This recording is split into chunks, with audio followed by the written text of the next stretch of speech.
Am I the a-hole for directly asking my husband's female best friend to respect boundaries and eventually demanding he choose between us?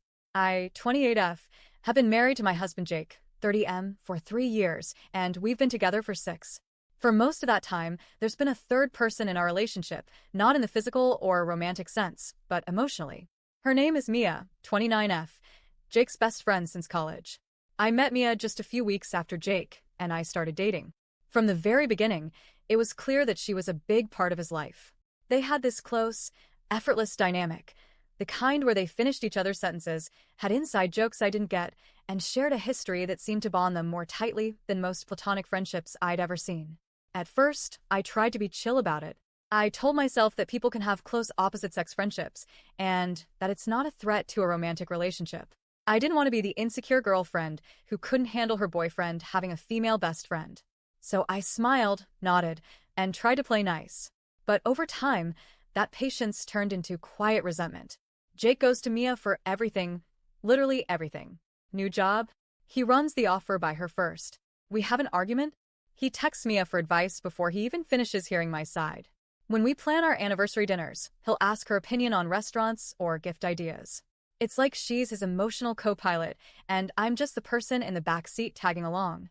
I want to be clear. I don't think Jake and Mia are sleeping together. I've never seen any flirty messages, never caught them in suspicious situations. But there's a kind of emotional intimacy between them that feels almost deeper than what I share with Jake. It's this unspoken language between them. Lingering eye contact, half smiles, memories they'll reference casually that exclude me completely. And when the three of us hang out, I might as well not be there.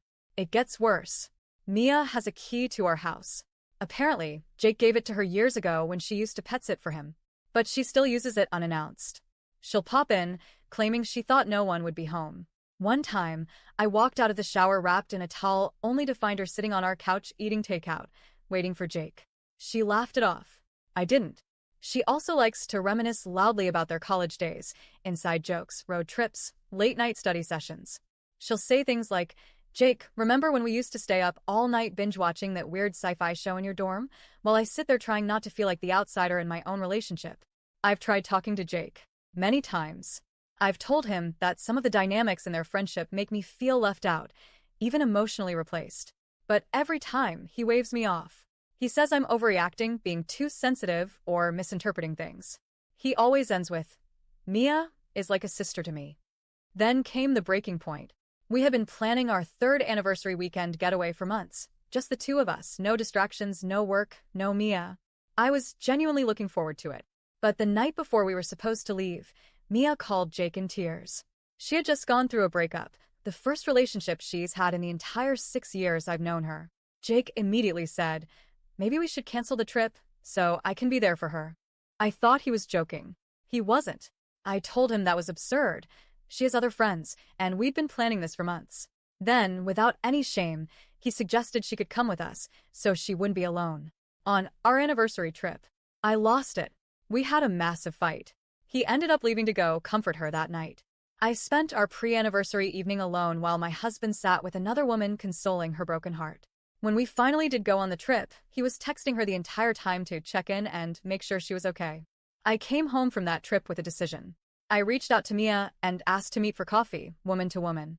I was nervous, but I didn't want to be confrontational. I genuinely tried to approach her respectfully.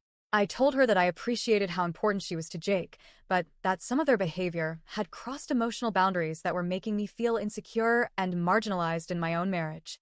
I asked if she could just consider giving us more space as a couple, maybe cut back on the constant phone calls, respect our home as our space, and be more mindful about how their closeness might be affecting me. I really thought I was being mature and level-headed. But Mia didn't take it that way. She immediately got defensive. She told me I was being insecure and controlling. She said she had known Jake long before I came into the picture, and that if I had a stronger marriage, I wouldn't feel so threatened. Then she said something that honestly crushed me. Maybe you should focus on being a better wife instead of trying to control his friendships. When I told Jake about our conversation, he was livid. Not at Mia, at me. He said I had no right to ambush his best friend behind his back. He accused me of being jealous and emotionally manipulative. Apparently, Mia called him sobbing afterward and said she felt attacked. Now Jake is treating me like I betrayed him. Some of our mutual friends, the ones who have seen Mia and Jake's closeness and always thought it was cute, say I went too far, that I should have dealt with Jake directly instead of confronting Mia. But I did. For years. Nothing changed. So after that, I blocked Mia on everything. And then I told Jake, flat out, I can't keep living like this. I need to feel like your partner, not a third wheel. I'm not asking you to hate her or never speak to her again. But if this friendship continues to override our marriage, then I need to know where your priorities really are. So I'm asking you to choose. He hasn't spoken to me properly since. Things are icy, to say the least. He says I'm forcing him to abandon someone who's like family, that I've made things unnecessarily dramatic, and that if I trusted him, none of this would be an issue. So, am I the a-hole for setting a boundary, blocking her, and asking him to choose?